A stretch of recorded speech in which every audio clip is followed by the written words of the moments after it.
This is just a quick video to show you what I'm expecting of you as far as the evidence goes on that evidence sheet. So come with me here. We'll pop my screen up. So this is the sheet that you're filling out. You should have already written your intro on this part of the sheet.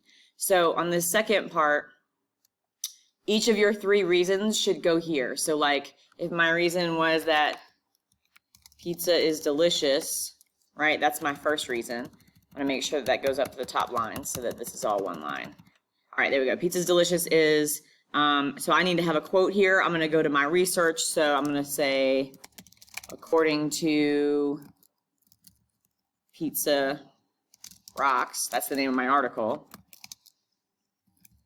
pizza is the tastiest of all dinner options, right? And that's the end of it. And then I need to put a citation, an in-text citation there for where this came from. And mine did not have an author's name. So when you don't have an author's name, you put the title of the article here. So I'm going to put Pizza Rocks. And technically articles should be capitalized. So I'm going to fix that. There we go. I'm going to end my parentheses in a period. So right now you're not doing any explanations yet. That'll come in our next class period. You're just putting your quotes in.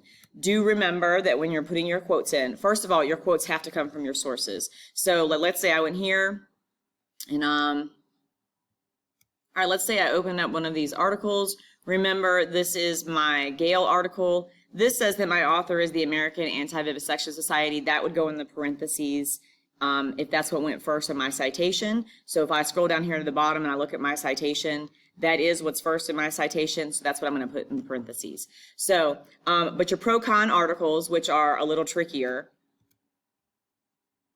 those don't have authors because it just says procon.org. So those ones, it should be the title of the article in quotation marks like the way that I did it. But do remember that when you should be pulling quotes that support whatever argument that you're making. So if, let's say I'm making the argument that scientists can use human volunteers, they don't need animal testing, then I need to pull a quote from here, from this part of the article. So I might say something like, this is a great example. The coronavirus global pandemic demonstrated that researchers can skip animal testing and go straight to observing how vaccines work in humans. So with COVID, we learned that we don't even need the animal testing. We can go straight to human testing. That's a great reason for we don't need to have animal trials, right? So we could put that in according to, let's go back and look at who said this. You could say even procon.org. According to procon.org, the global pandemic demonstrated blah, blah, blah, right?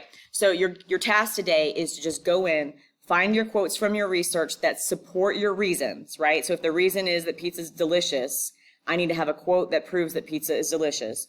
If I say that animal testing is not required to make vaccines because you could go straight to human volunteers, then we need to pull a quote like the one I just said that supports that you don't need to have animal testing. That makes sense. So your task today is just to fill out the whole sheet for all of your reasons. All of your evidence needs to be found today. Okay? Good luck, and as always, if you need me, message me in It's Learning.